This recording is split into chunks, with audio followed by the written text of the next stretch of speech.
Krishna biological platform में एक बार फिर से आपका स्वागत है।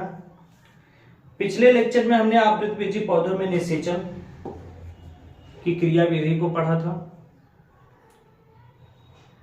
कि आवृतबीजी पौधों में निषेचन 2 बार होता है। निषेचन 2 बार होने की वजह से इसे दोहरा निषेचन कहते हैं और इस दोहरा निषेचन की खोज नवासिन नामक वैज्ञानिक ने किया था। आज के लेक्चर में हम पढ़ेंगे कि निषेचन के पश्चात आवृतबीजी पौधों में क्या क्या परिवर्तन आते हैं। आवृतबीजी पौधों में निषेचन के पश्चात होने वाला परिवर्तन, change in angiosperm plant after fertilisation, change in angiosperm plant after fertilisation.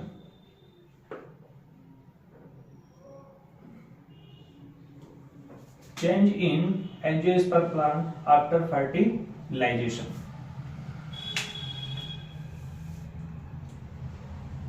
निषेचन के पश्चात पौधे में होने वाला परिवर्तन। चूंकि पौधे के भाग पुष्प होते हैं तो सबसे पहले आइए देखते हैं कि निषेचन के पश्चात पुष्प में कौन से परिवर्तन होते हैं। जब निषेचन की प्रक्रिया संपन्न होती है, जब निषेचन की प्रक्रिया संपन्न होती है तो बाह्य दल,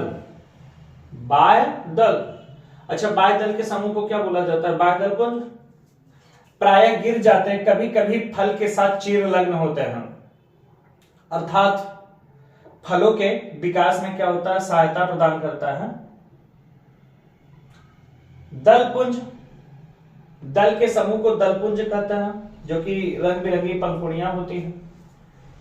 ये भी निषेचन के पश्चात प्राय गिर जाता है। पुमंग, पुंकेसरों के समूह को पुमंग कहते हैं। ये भी निषेचन के पश्चात प्राय गिर जाता है। स्त्री केसर के समूह को जायांग कहते हैं। स्त्री केसर के 3 भाग होते हैं, वर्तिकाग्र, वर्तिका, अंडाशय। वर्तिकाग्र निषेचन के पश्चात गिर जाता है, वर्तिका भी निषेचन के पश्चात गिर जाता है, किंतु निषेचन के पश्चात अंडाशय पूर्ण परिपक्व फल में परिवर्तित हो जाता है। पूर्ण परिपक्व फल में परिवर्तित हो जाता है। अगर आपसे एग्जाम में पूछा जाता है कि फल क्या है तो बता दीजिएगा पूर्ण परिपक्व अंडाशय को फल कहते हैं। अंडाशय की जो भित्ति है, अंडाशय की जो क्या है भित्ति है, वह निषेचन के पश्चात फल भित्ति अर्थात पेरिकार्प में क्या हो जाता है? परिवर्तित हो जाता है। अंडाशय में बीजांड होता है, अंडाशय में बीजांड होता है। निषेचन के पश्चात बीजांड बीज में परिवर्तित हो जाता है। निषेचन के पश्चात बीजांड किसमें परिवर्तित हो जाता है? बीज में परिवर्तित हो जाता है। पुष्प, निषेचन के पश्चात पुष्प में होने वाले परिवर्तन के पश्चात अब हम लोग देखेंगे कि बीजांड में क्या क्या परिवर्तन आता है निषेचन के पश्चात। तो देखा गया है कि निषेचन के पश्चात बीजांड का बाह्य अध्यावरण बीज चोल टेस्टा में परिवर्तित हो जाता है तथा अंतः अध्यावरण निषेचन के पश्चात अंतः चोल बोले तो टेगमेन में परिवर्तित हो जाता है। बीजांड वृंत अधिकांश आवृतबीजी पौधों में नष्ट हो जाता है। बीजांड द्वार के रूप में ही रहता है।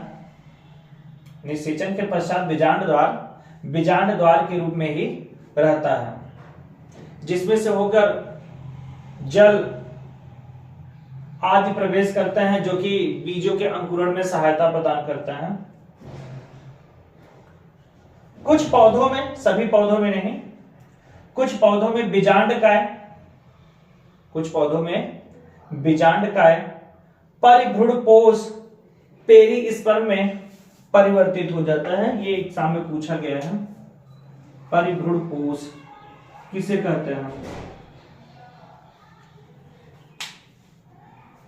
बीजांड निषेचन के पश्चात बीजांड में होने वाले परिवर्तन के पश्चात अब हम बीजांड में जो भ्रूण कोश होता है उसमें कौन कौन से परिवर्तन होते हैं यह देख लेते हैं। निषेचन के पश्चात जो प्रतिमुख कोशिका होते हैं ये नष्ट हो जाते हैं, नष्ट हो जाते हैं। युग्मनज से भ्रूण का विकास होता है, युग्मनज से भ्रूण का विकास होता है। भ्रूणपोष केंद्रक, भ्रूणपोष में भ्रूणपोष, कोष नहीं, भ्रूणपोष, भ्रूणपोष इसे इंग्लिश में बोला जाता है एंडोस्पर्म। भ्रूणपोष में परिवर्तित हो जाता है और भ्रूणपोष जाइगोट के द्वारा बने हुए भ्रूण का पोषण प्रदान करता है। सहायक कोशिका,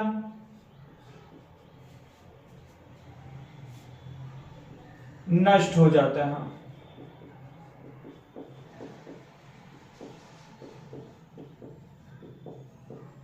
सहायक कोशिका नष्ट हो जाते हैं। थोड़ा ये ध्यान देने की बात है, कुछ पौधे में प्रतिमुख कोशिका,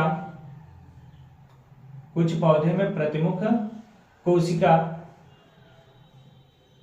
भी भ्रूण के निर्माण में सहायक होता है, और तो और सहायक कोशिका भी भ्रूण के निर्माण में सहायक होता है। तो आज के लिए इतना काफी है।